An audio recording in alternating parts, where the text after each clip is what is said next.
Alors, premier courriel ici de Steph C. En gros, qui nous dit qu'il vient de l'Abitibi et que selon lui, il faudrait nationaliser les ressources naturelles pour faire en sorte que les Québécois aient confiance dans l'économie et soient plus souverainistes. Alors, c'est intéressant.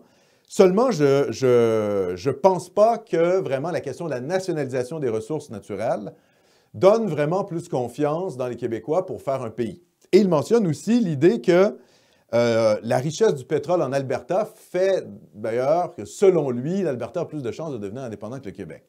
Ce que je recuse aussi, hein, c'est-à-dire que je pense que l'Alberta actuellement est aliénée par le régime de Justin Trudeau, parce que le régime de Justin Trudeau est vu comme un régime favorisant l'Ontario et le Québec, hein, ce que les Canadiens anglais appellent l'élite laurentienne, c'est-à-dire l'élite de l'Est du Canada, et que finalement là, c'est l'aliénation de l'Ouest, hein, parce que le pétrole albertain est enclavé, l'Alberta n'a pas accès à l'eau, n'a pas accès à la mer, et donc ça fait qu'ils sont bloqués par la Colombie-Britannique à l'Ouest. Et au Sud, ben là, avec les changements de politique des Américains sous Joe Biden, Keystone XL va être bloqué aussi. Donc, c'est sûr qu'il y a une espèce de montée des tensions sur la question du pétrole et des ressources naturelles en Alberta. Seulement, contrairement aux Canadiens français qui forment une nation et qui sont majoritaires au Québec, je postule que les Albertains ne forment pas une nation. La plupart des Albertains sont même de fiers patriotes canadiens. Et remarquez que sous les 9 années de Stephen Harper, on n'entendait pas parler de la sécession de l'Ouest ou du Wexit. C'est-à-dire que, finalement, quand les intérêts pétroliers sont à Ottawa, ben, les Albertains, ils sont très contents du régime fédéral actuel, parce qu'il y a eu des déductions fiscales pour les compagnies pétrolières, etc.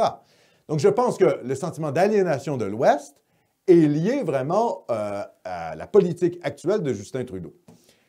Et que si jamais Trudeau devait être battu par Erin O'Toole aux prochaines élections, tout ce sentiment d'aliénation-là partirait. C'est très conjoncturel, ce sentiment séparatiste en Alberta. Il y a d'autres mouvements également indépendantistes au Canada. On sait que, par exemple, Terre-Neuve, ça a pris 2 référendums pour rejoindre la Confédération. Hein, on oublie souvent ça, mais Terre-Neuve est une colonie britannique qui n'appartenait pas au Dominion of Canada. Et c'est seulement après la Deuxième Guerre mondiale que Terre-Neuve s'est joint finalement à la Confédération. L'Alberta, c'est une des parties, disons, du Canada où il y a le plus de sentiments, régionaux. Mais pour moi, voilà ce que c'est. C'est un sentiment d'appartenance régionale qui ne débouchera jamais sur l'indépendance pour des raisons nationales, hein, c'est-à-dire l'Alberta n'est pas une nation. Et puis, deuxièmement, comment je dirais, l'Alberta est enclavé. Donc, pour des raisons géographiques, il y a des problèmes pour la sécession de l'État. Même pour le rattachement aux États-Unis, je crois ça tout à fait improbable. Et puis aussi, je tiens à dire à Steph C, qui nous parle de la nationalisation des ressources naturelles, que ça a déjà été fait, par exemple, pour la sidérurgie, hein, avec Sidbec. Le Québec avait tenté de nationaliser l'industrie sidérurgique au Québec, et ça s'est terminé par un fiasco, et aujourd'hui, Sidbec a été privatisé. Donc, c'est pour vous dire que les tentatives de nationalisation massive ont déjà été tentées dans les années 60, 70, même à 80, avec la prise au pouvoir du Parti québécois, et que ça ne s'est pas bien terminé. Comme je le dis, je pense que la question de la péréquation est beaucoup plus un argument puissant de la part des fédéralistes que celui des ressources naturelles.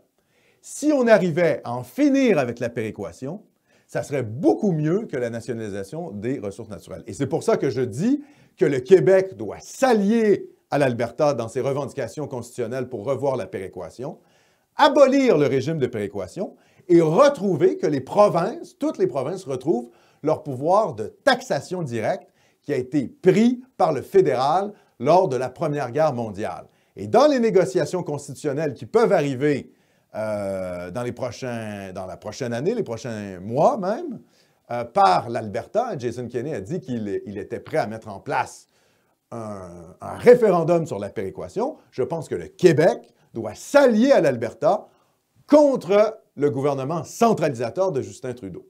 Et oui à l'abolition de la péréquation, qui est le principal argument des fédéralistes. La péréquation, c'est le principal argument des fédéralistes. Donc, il faut en finir avec la péréquation et retrouver le pouvoir de taxation pour les États, pour les provinces. Ça, c'est ce qu'il faut faire. Et je pense que c'est faisable. Je pense que ça va être une lutte très dure, là. Faut pas, OK, je ne suis pas en train de dire que ça va se faire en claquant des doigts.